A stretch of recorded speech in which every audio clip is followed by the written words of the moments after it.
"Do you smell smoke?" I asked, groggy and disoriented, as I bolted upright in my bunk, only to see gray wisps curling from the ceiling vents and the old Cold War-era warning light flickering red in the corner. A siren that hadn't gone off in decades screeched to life above my head. I thought we were under attack. I grabbed my flashlight, pulled on my boots, and hit the emergency ladder, climbing up toward the surface like my life depended on it, because, at that moment, it just might have. But nothing could have prepared me for what I saw when I popped open the hatch and peeked through the camouflage hatch door. A bulldozer. Right on top of my bunker. The ground above me had been torn up like a teenager's first attempt at shaving, patchy, reckless, and guaranteed to leave scars. The front end of the machine was inches from crushing my main air shaft. Workers were laying concrete, orange safety vests buzzing around like termite. I squinted at the banner flapping in the wind above the chaos. Future site of Willow Ridge HOA Community Hall grand opening this Saturday. And just like that, it clicked. The HOA. The same HOA that once fined my neighbor for growing tomatoes too close to the sidewalk. They hadn't just crossed the line this time, they'd paved over it. I hauled myself out of the hidden hatch and stormed across the lot, flailing my arms like a madman as one of the construction guys raised an eyebrow and said, "Whoa! Where did you come from?" I ignored him and demanded to speak to whoever was in charge. Predictably, she arrived on cue, Karen. Short bob haircut, clipboard in one hand, iced caramel latte in the other. She looked me up and down like I was a dirty sock someone found in a hotel bed. "Sir, you are trespassing on HOA-managed property," she said in that practiced voice that sounded like a customer service robot programmed to be condescending. "Trespassing?" I choked out, gesturing to the still-smoking emergency shaft. "You're the ones trespassing. This is my land. That bunker is mine. That concrete you're pouring is sealing off a shelter authorized by the federal government before this subdivision even existed." Her eyes narrowed, but the smirk stayed. "That's funny," she said. "Because according to our records, this entire lot is now designated as shared community property. Your little man cave is history." I don't know what was worse, her words or the way she sipped her overpriced drink as if she'd just won. I took a breath, forcing myself not to say anything that would get me arrested. Instead, I turned on my heel and walked back toward the hatch. As I climbed down the ladder, I heard one of the construction guys laugh. "Dude lives underground like a mole rat." The door clanged shut above me. Inside the bunker, I lit the main console and opened the steel locker I hadn't touched in years. Inside were the original blueprints, stamped and signed by the Department of Civil Defense. The whole system had been part of a pilot program back in the 60s. While other kids were learning how to play kickball, I was tagging along with my dad as he helped design these very shelters. And years later, when I got my own federal engineering clearance, I built mine deeper, stronger, and more advanced than any civilian model. There was even a clause in the project charter that preserved the land's status for 50 years after the program ended. I'd never thought I'd need it, but Karen just made it relevant again. I scanned the documents and fired off an email to my friend Danny, who still worked in Federal Infrastructure Review. Attached the charter. Subject line: "We've got a problem. Need federal eyes." Then I grabbed my tablet, opened the deed records, and pulled up the plot numbers. Sure enough, the land in question still had my name attached to it in the original zoning registry, because I'd never officially sold it. Karen had based her entire takeover on a revised neighborhood plan, but she never legally secured the parcel I owned. It was a mistake. A small one, but enough to bring everything crashing down. The next morning, I arrived at the HOA office to formally protest the construction. Karen wasn't in yet, but her assistant, a nervous young man named Brent, was behind the desk. He glanced up and then turned pale when I dropped the rolled-up blueprint tubes onto the counter with a thud. "What are these?" he asked. I leaned in. "Evidence. Tell Karen the HOA just declared war on a federal facility." He laughed nervously, but the way his hands shook when he took the papers told me he believed it. Later that afternoon, Karen held a special board meeting to address my complaint. They didn't invite me, of course, but I watched from the back row, sitting quietly like a ghost at the feast. She stood up and gave a grand speech about community development, calling me an unregistered occupant of undeveloped land. Then she unveiled the new HOA map, showing my plot absorbed into the larger communal green zone. Residents clapped politely, but some looked confused. I waited until the end, then approached the microphone during the open comment session. "I just have one question," I said. "When was this map updated?" Karen rolled her eyes. 3 months ago. Voted on by the board. I smiled. "And did the board have access to the original land deeds?" She opened her mouth but paused. "I ask," I continued, "because according to county records, that land was never legally transferred. And the underground structure? It's protected under federal emergency shelter legislation. Which means not only did you build over an active asset, you may have just committed a felony by sealing it off." You could hear a pin drop. Karen's face paled, and Brent dropped his pen. One of the board members whispered, "Is that true?" Karen fumbled with her folder, looking like someone who just realized they'd eaten something allergic. "This is absurd," she stammered. "No one knew there was a shelter there." I held up a picture of the old aerial map showing the hatch. "Maybe you didn't look hard enough." I left the room before they could reply. Back at home, I received a reply from Danny. "You weren't kidding. We've flagged it. DHS will be in contact within 72 hours. Do not let them pour more concrete." I chuckled. Karen had poured the foundation for her own downfall, and she had no idea how deep it would go. The grand opening of the HOA's Pride and Joy began with a bounce house, a brass band, and enough smugness to fill every seat in their newly constructed community hall. Karen stood at the center of it all, dressed in a bright pink blazer like she was running for office. A crowd of board members, residents, and a few bored teenagers gathered as she stepped up to the podium. She grinned like she'd just been crowned queen of suburbia. "This," she announced, gesturing to the shimmering banner behind her, "is the future of Willow Ridge. A place where community thrives and rules are respected." I stood at the edge of the crowd, leaning on my cane, hat pulled low. My bunker, the one they had just sealed beneath their fancy new floor, was humming quietly underground, its systems back online. And one of those systems was about to deliver the first surprise of the evening. Midway through Karen's ribbon-cutting speech, a strange vibration shook the floor beneath the stage. A low thrum echoed across the room, like distant thunder, only no one had checked the weather report. Karen paused, confused, but quickly covered it with a chuckle. "Old pipes," she said into the mic. "Guess we'll have to update those too." She waved at the audience, who laughed politely, unaware that the floor under their feet wasn't just unstable, it was built on a sleeping beast of reinforced steel and electronics that hadn't been touched in decades. Until now.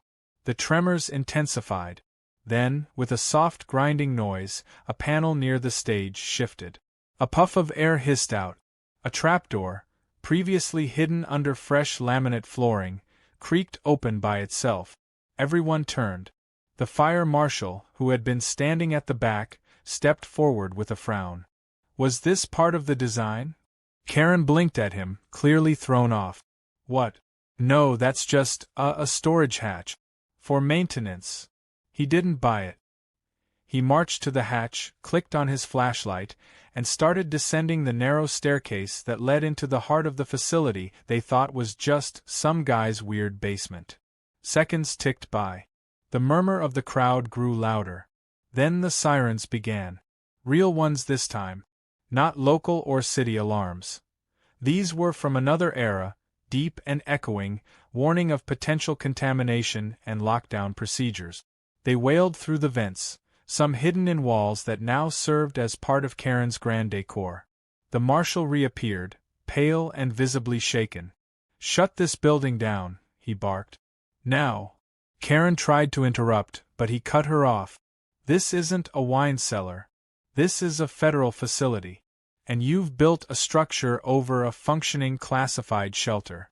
This could fall under federal obstruction. I didn't need to say a word. The silence from the crowd was deafening. A few residents started backing toward the exit. Karen, still trying to maintain control, snapped, "I demand to speak to your supervisor." The marshal turned to her, voice cold. "You're about to speak with a lot more than just my supervisor, ma'am." The crowd dispersed in a mixture of confusion and fear. I walked home slowly, but I kept my eyes on the news that evening. Word had already begun to spread.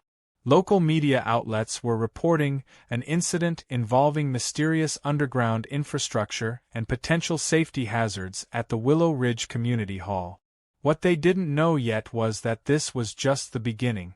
The next morning, I received a call from a blocked number. I answered. "Is this the owner of the Ravenstone shelter?" the voice asked. I hadn't heard that code name in years. "Yes," I replied. "We're reactivating its status under federal continuity protocols," the voice continued. "Expect field inspection teams within the week. You are authorized to prevent further obstruction or modification of the site." I leaned back in my chair. Understood. I hung up, knowing exactly what to do next. I drove down to the county clerk's office that afternoon and pulled every document I could find about zoning changes in the neighborhood. I found what I expected: amateur hour. The HOA had submitted new zoning maps that included my parcel, but they were based on a flawed digital overlay. They never traced the original paper map. Worse, they never verified the subterranean footprint. They thought they were dealing with surface land. They had no idea the shelter extended nearly half a block in every direction. I returned home and pulled the floor plans from my archive. They showed something Karen didn't know about yet: a second entrance camouflaged beneath the children's playground on the west side of the HOA property. I hadn't used that hatch in over a decade, but now? It might come in handy. Later that evening, the HOA emergency meeting convened. Karen looked like she hadn't slept in 24 hours. Her voice cracked as she tried to explain away the incident. "There was a minor plumbing malfunction," she said, desperately trying to spin the fire marshal's report into something manageable. But one of the board members had already spoken to the inspector. They weren't buying it. Brent, her assistant, stood nervously in the corner, holding a printout of the DHS memo I had forwarded anonymously to the local authorities. It bore a classification tag and language that made it clear. The HOA had not just broken zoning laws, they had compromised a protected national facility. I stood in the back once again, hat pulled low, waiting until they opened the floor to comment. Karen tried to cut me off. "We won't be allowing him to speak," she said loudly, her voice shaking. "This individual has harassed our board and threatened legal action." But the residents, now fully aware of the seriousness of the situation, demanded otherwise.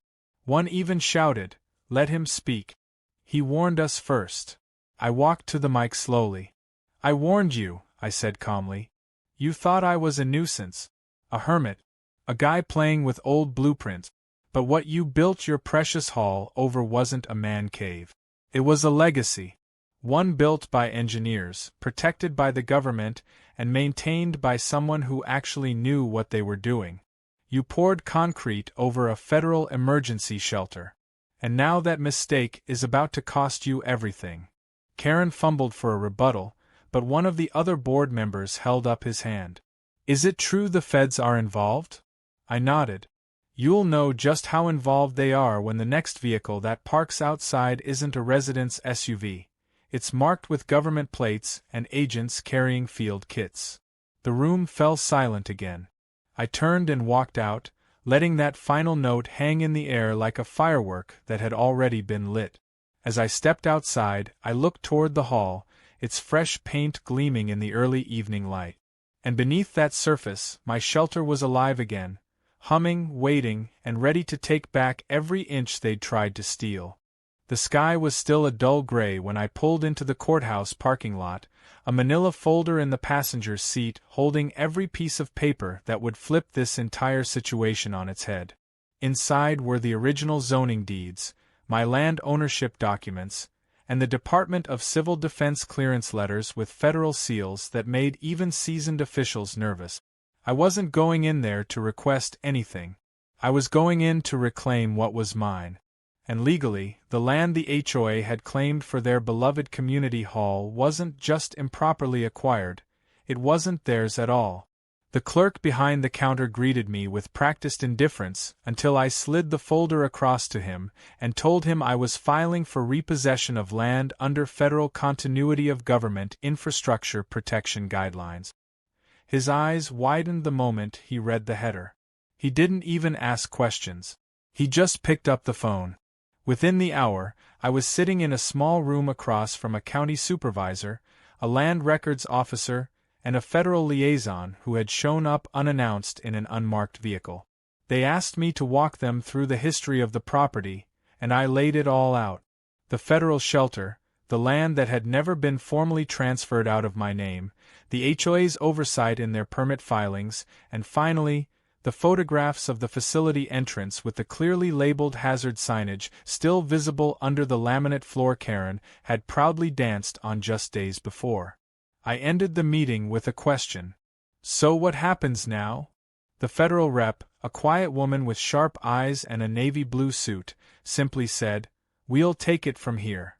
I left the building without fanfare. There was no cheering crowd or dramatic music swelling in the background. But something had shifted. A tide was coming in, and it was bringing accountability with it. That same afternoon, I got a call from Brent, Karen's assistant. He sounded like someone trying to quit a job mid-heart attack. "They're here," he whispered. "The government guys. They just taped off the hall. Karen's losing it." I didn't say anything. He continued, "She told the board you forged the documents. But one of the board members verified the original land title already.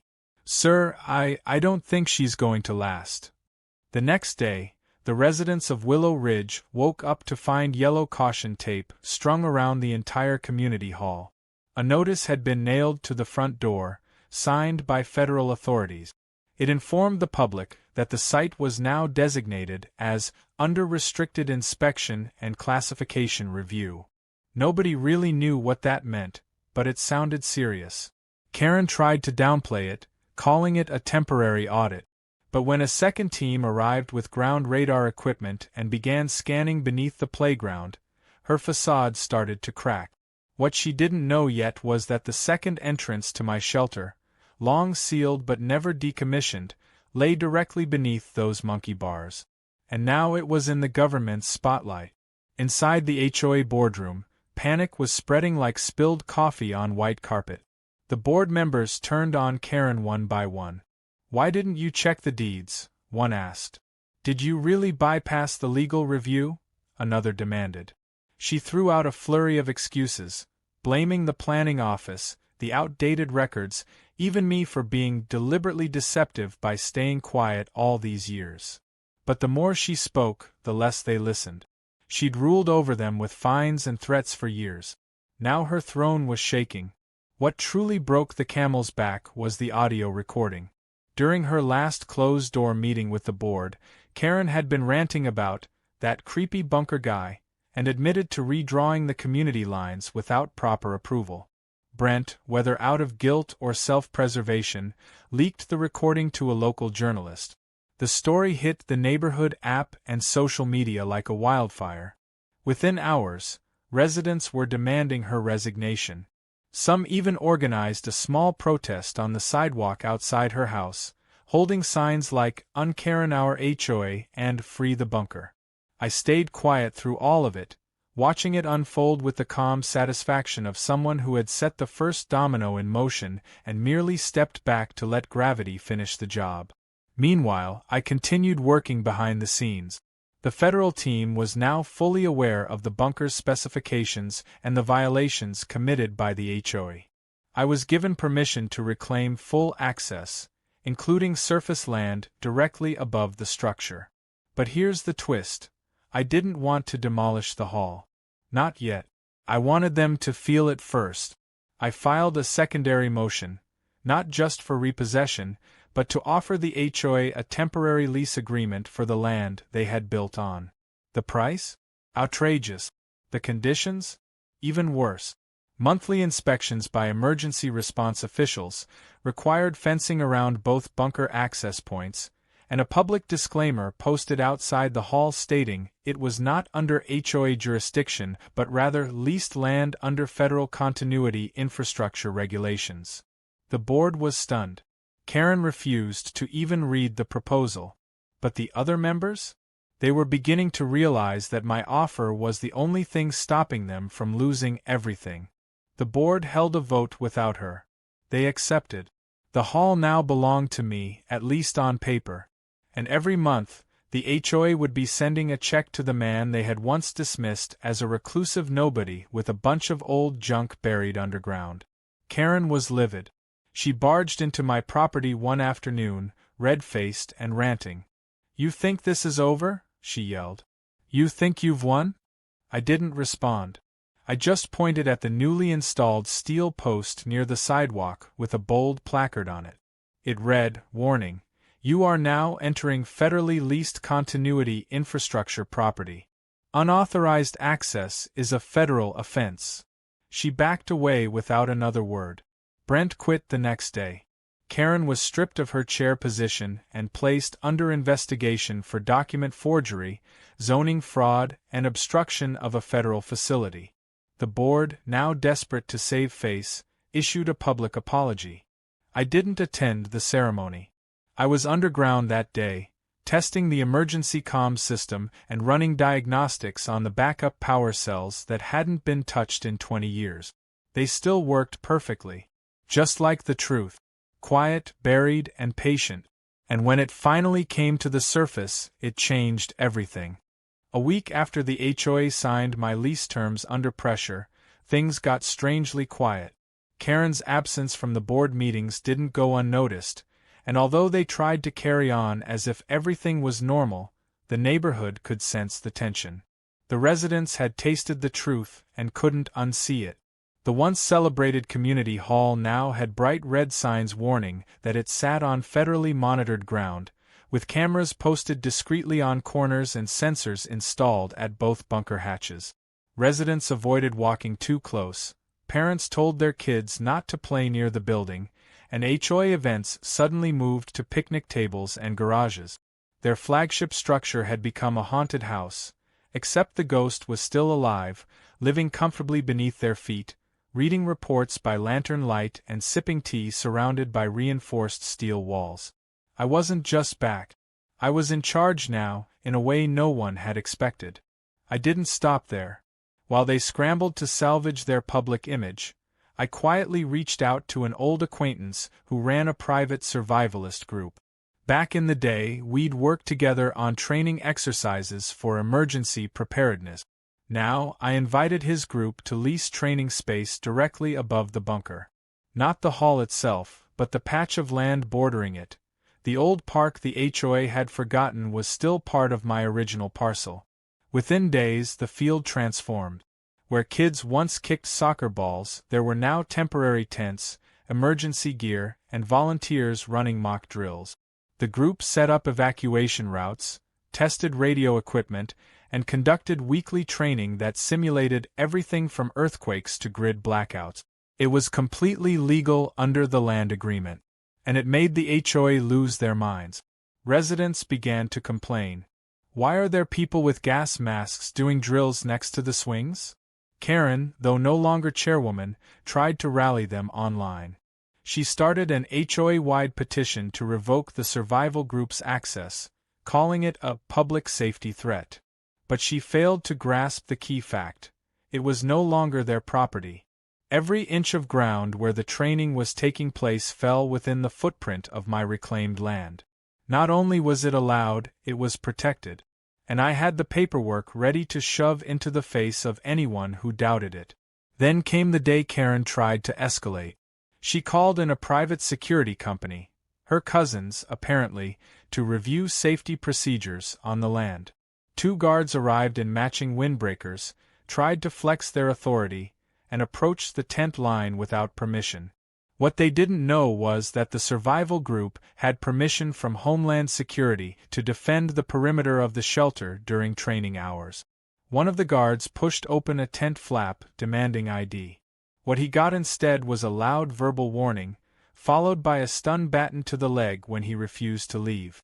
Down he went, flailing like a sack of laundry.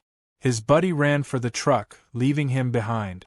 Karen showed up 5 minutes later screaming that it was assault. I calmly handed the incident report to the local sheriff, along with the legal framework that made their intrusion illegal. No charges were filed, except for a fine against the security firm for trespassing on federally leased land. Word of the incident spread faster than fire on dry leaves. The neighborhood message boards lit up. Some people defended Karen, but more of them were sick of the drama. They just wanted peace. Meanwhile, the local news caught wind and ran a headline that read, "HOA's crown jewel turns into emergency training ground." The article quoted one of the survival group leaders saying, "We're here to prepare citizens, not disrupt neighborhoods. But if you build over a bunker, expect consequences." The accompanying photo showed Karen in the background of a protest, mouth open mid-yell, a perfect accidental meme. The comments section was merciless. The board had no choice but to act. They called an emergency session and decided to permanently relocate all community meetings to a rented space in a strip mall 2 miles away. The irony was delicious. They had once mocked me for being off-grid and uncooperative. Now they were the ones banished from their own center. I could have stopped there. But I wanted one last move that would leave no doubt about who really owned the ground they walked on. I applied for a special use permit that allowed me to hold an annual civic readiness fair on my land. I promoted it as a public awareness event, complete with food trucks, survival games, a mobile climbing wall, and guest speakers from local fire departments and emergency response teams. The county approved it without hesitation. The first Saturday of the next month, the field outside the old hall was transformed. Music played, kids climbed obstacle courses, and volunteers taught CPR beneath a massive banner that read, "Preparedness is power." Families came from outside the community. Local news covered the event again. The HOA was nowhere in sight. Midway through the event, I received a sealed envelope from DHS. Inside was final authorization to reclaim full control of the shelter infrastructure and to proceed with any structural changes needed for future compliance. Attached was an addendum that granted me clearance to dismantle any unauthorized development that compromised the safety or integrity of the site. I stared at the papers, realizing what they meant. I didn't just own the land anymore. I owned everything above it. I walked to the old hall the next day. It sat there, hollow and quiet, like a monument to arrogance. The locks were rusting, the paint already chipping. I called a demolition contractor and scheduled the teardown. Karen, somehow catching wind of it, showed up as the trucks pulled in. "You can't do this," she said, her voice cracking with disbelief. "This is public property." I showed her the letter. "Not anymore." She tried one last time to sway me. "Think of the neighborhood. Think of the history." I paused for a moment, then replied, "I am thinking of the history. That's why it's coming down." As the machines roared to life and the first chunks of concrete cracked beneath the jaws of the excavator, I didn't celebrate. I simply stood in the shade, arms crossed, watching the final traces of their overreach crumble into dust. And when the dust settled, I marked the ground not with a fence, but with a new sign. It read, "Emergency Resource Hub Entry by Authorization Only." Clean, sharp, and simple. Just like the line they never should have crossed. The rubble of what was once the HOA's pride and joy now sat in neat piles, ready to be hauled off like discarded dreams. The demolition crews had done their job with quiet precision. No grand finale, no explosive spectacle, just the slow, deliberate removal of every slab, nail, and shard that once made up their so-called community hall. The only sound that echoed now was the occasional metallic clank of a loader lifting concrete chunks into the back of a truck. I stood by the gate, watching with a calm that had taken weeks to earn. The structure was gone, but what I'd reclaimed wasn't just land. It was peace. It was the satisfaction of knowing that the ground beneath my feet, the same ground they tried to steal, was once again mine in every sense of the word. Karen hadn't been seen since the final day of the teardown. Rumor had it she'd moved in with a relative in another county while the zoning fraud investigation quietly gathered steam. I didn't care where she went. For me, she was no longer a threat, just a cautionary tale. A reminder of what happens when entitlement meets something older, deeper, and more prepared than it expected. The HOA board, in her absence, had scrambled to regain credibility. They issued a formal community newsletter filled with carefully chosen language, apologizing for administrative oversights and planning miscommunications.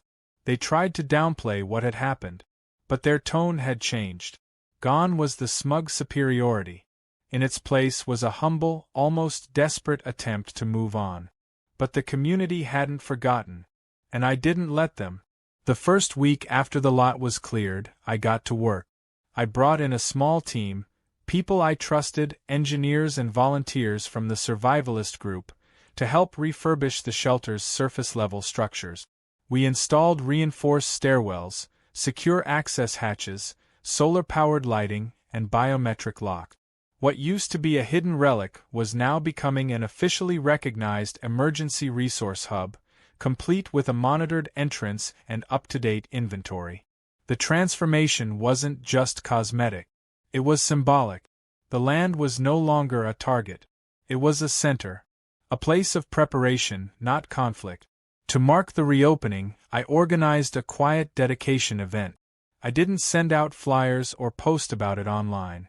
Instead, I personally invited a few select people, neighbors who had shown respect throughout the ordeal, local first responders, and some of the federal staff who had helped push through the reclamation paperwork. We gathered under the clear sky one morning, standing on what had once been the heart of Karen's empire. A podium was set up in front of the main hatch, and beside it, a stone plaque engraved with a simple message: "When the ground is taken from you, dig deeper." I said a few words that day, nothing flashy. Just thanks, a short story about the shelter's origins, and a firm statement about its future. No HOA interference, no petty rules, just a functional, accessible emergency facility protected by law, experience, and resolve. As I finished, a light breeze moved through the field, rustling the flags we'd set around the lot. And in that silence, for the first time in a long while, I felt like the neighborhood had finally exhaled. It didn't take long for the impact to ripple. The county emergency department partnered with me to offer basic preparedness training at the facility once a month. School field trips started arriving, curious kids with clipboards asking about water purification systems and bunker air filters. Local news ran a segment called "The Man Who Outplanned the HOA," painting me as a quiet hero who turned a federal relic into a modern safety asset. I didn't care much for the spotlight, but I was glad the story was finally being told the right way. Then came the last surprise. A letter arrived one morning from the Department of Homeland Security. Inside was an official certificate designating my shelter as a Tier 2 Community Emergency Resource Site, complete with funding options and inclusion in the Regional Evacuation Protocol map. It meant I could apply for grants, host larger drills, and expand the shelter's capabilities with federal support. I held the paper in my hand for a long while, thinking about how far we'd come from the day I'd climbed out of that hatch and seen a bulldozer sitting on my roof. Of course, not everyone was thrilled. A few residents, mostly Karen's old loyalists, still grumbled about how things used to be. They whispered about how I'd taken over and militarized the neighborhood. But their voices had grown quiet. The board had no energy left for conflict. And most people? They were grateful. They brought cookies during training weekends. They waved when I walked down the street. They asked questions about solar panels and radio kit. The neighborhood had changed. Not because I forced it, but because they finally saw the value in what was once dismissed as strange and unnecessary. One afternoon, as I was checking the backup generator systems with one of the volunteers, I heard a familiar voice call out behind me. I turned. It was Brent, the former assistant who had leaked the audio that brought Karen's lies into the light. He looked healthier, more relaxed. We shook hands. "I just wanted to say thank you," he said. "I didn't know what I was getting into when I took that job. But seeing how you handled it, I learned a lot." I nodded. Sometimes the best lessons come after everything breaks. He chuckled and offered to help with the next training event. I accepted. The final piece of the transformation came quietly. One morning, I took a walk to the back of the property and stood by the second hatch, the one beneath the old playground. It had been sealed for years, forgotten by nearly everyone except me. But now it was secured, cleaned, and fitted with a reinforced entrance. I opened the hatch, descended the metal steps, and walked the length of the tunnel to the main chamber. The lights flickered on automatically. Everything was clean, humming, and in place. I sat at the old desk, flipped open the logbook, and made one final entry. Facility secured. Land restored. Community stable. Let history remember who dug first. I closed the book and leaned back in the chair.